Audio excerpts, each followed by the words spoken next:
Happy Tuesday, happy book review day. Today's book is The Things We Make by Bill Hammack. The subtitle is The Unknown History of Invention from Cathedrals to Soda Cans. And that's fair. I mean, it really does talk about the science and architecture that goes into building these things, these engineering. And it's interesting, kind of one of the core um, themes running through this book is how science and engineering and kind of creativity um, kind of push and challenge each other. That sometimes we build things and we don't understand the science behind why it works. and, or we just know like this is how you do it. And so, looking at like how the cathedrals were built, that was the very first chapter.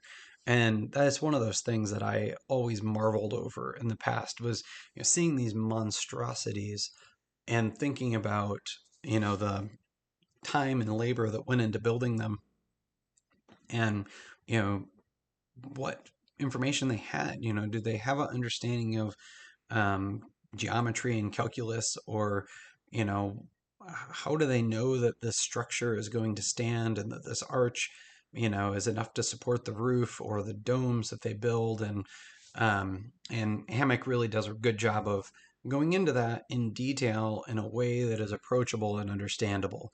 And one of the things he talks about throughout the book are these kind of rules of thumb, and how they just kind of those are passed down from builder to builder. And at some point, the science catches up and we can understand why that rule of thumb works.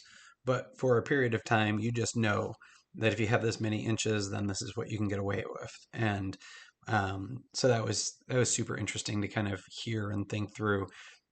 He talks about, like struggles with understanding like why a bicycle works. It seems like a simple thing. I mean, you've ridden a bicycle before, but apparently the science behind why it stays up and how it actually functions, and some of the things behind it are much more complicated than you would think about. And trying to break it down into a formula or physics is more complicated than just accepting you can get on the bike and ride. Um, Looking at the soda can and thinking about something that can hold the pressure of carbonation, that is durable and yet lightweight, that is openable but sealed. It has all of these contradictions built into it. And so thinking about like that design element and the science and then the kind of engineering that goes into that is super interesting. I love books like this because, though it is all about one big topic, you learn a little bit of history along the way about a lot of different things. So I would definitely recommend The Things We Make by Bill Hammack. What are you reading? Thanks. Have a good day.